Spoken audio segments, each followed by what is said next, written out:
Hello, I will be discussing the role of the gut microbiota and probiotic interventions as a promising therapeutic strategy for pregnant women with cardiometabolic disorders.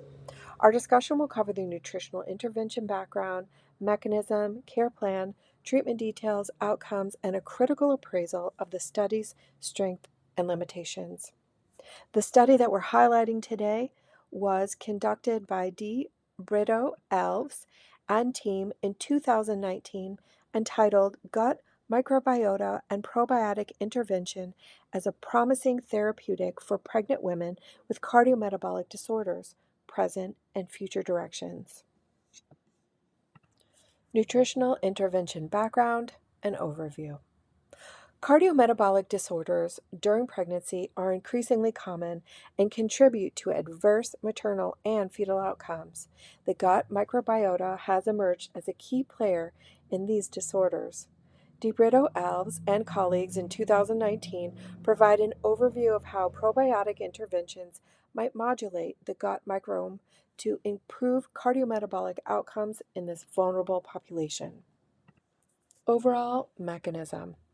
The mechanism behind probiotic interventions involves modulation of the gut microbiota to restore ebosis. This can lead to increased production in beneficial metabolites, such as short-chain fatty acids, which help regulate inflammation and maintain gut barrier integrity.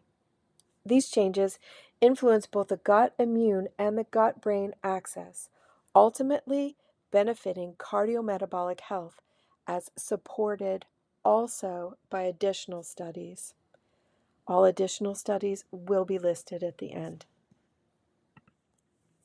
Care plan and co-management considerations. A successful care plan involves a multidisciplinary approach that integrates probiotic therapy with dietary counseling, physical activity, and stress management. Individualized assessment of gut microbiota composition and cardiometabolic risk factors is essential. Co-management among obstetricians, nutritionists, and primary care physicians ensures that the integration is both safe and effective throughout the pregnancy. Treatment details. In this intervention, a specific probiotic formulation is chosen for its documented benefits on inflammation and metabolic regulation. The treatment includes a defined dose and duration, often coupled with adjunct therapies such as prebiotic and dietary fibers to support microbial growth. Extra virgin olive oil is also highlighted as a modulator for gut-brain axis, also worth noting and noted as an additional reference also at the end. Quantitative and clinical outcomes. The probiotic intervention has been associated with quantitative improvements, including reductions in inflammatory biomarkers and improvement in lipid profiles and insulin sensitivity. Clinically, these translate into enhanced maternal well-being, improved blood pressure regulation, and potentially better pregnancy outcomes. The findings from this highlighted study of D. Brito Alves aligns with data also found in additional studies by Gabriel and Ferguson in 2023, Bayoyen and Company in 2024, and it underscores the potential of microbiome-based therapeutics in reducing cardiometabolic risk. Study strengths. One of the study's major strengths is its innovative approach that considers the interplay between the gut microbiota and cardiometabolic health, especially in pregnant women.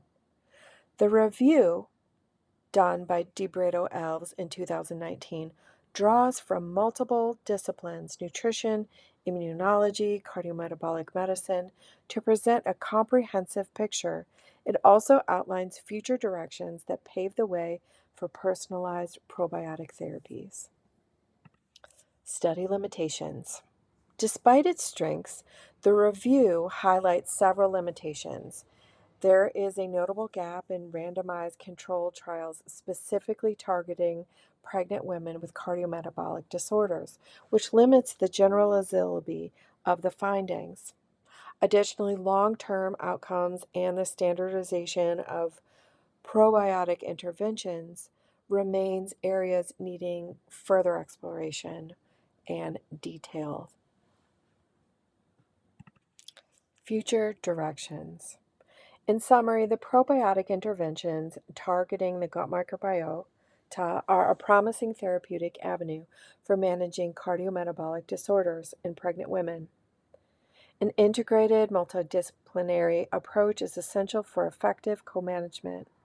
Future research should focus on the robust, randomized, controlled trials and long-term safety to refine these interventions further and enhance their clinical application, ultimately improving maternal and fetal health outcomes.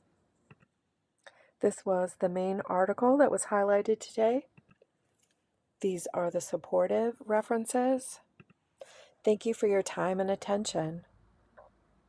By targeting the gut microbiota, we have the opportunity to develop innovative, personalized therapeutic strategies that could significantly improve both maternal and fetal outcomes.